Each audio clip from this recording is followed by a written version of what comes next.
It's important for us to understand a before shot and an after shot. And as we get to the before side of the equation, there are many of us, there are many of you, and many of us alike that have gone through some miserable conditions, some challenging times, things that we thought that we would not be able to endure, things that we thought we would not be able to overcome, things that were collapsing upon us, and the conditions were not conducive for living.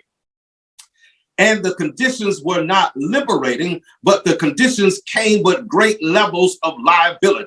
And so we had to figure out and try to adjust, change, and shift as to how we're going to get through these miserable conditions in which you and I may have been faced with at some point in time in our lives. Everybody's been there. Everybody's been in a camp where it was not, the conditions was not conducive for living, and it was not a liberating place, but it was a place of liability.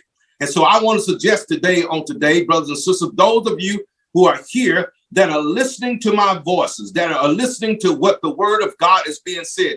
Yes, the camp that you're in may not be conducive for living. It may not be conducive for liberation, but I want to suggest that it comes with labeling. And you and I have to be careful that we do not become consumed, controlled, or condemned by the living conditions in which we find ourselves in. So wherever you are in your life, remember, examine the misery, but don't become engulfed by the conditions that may surround you, because where there's a will, there's a way.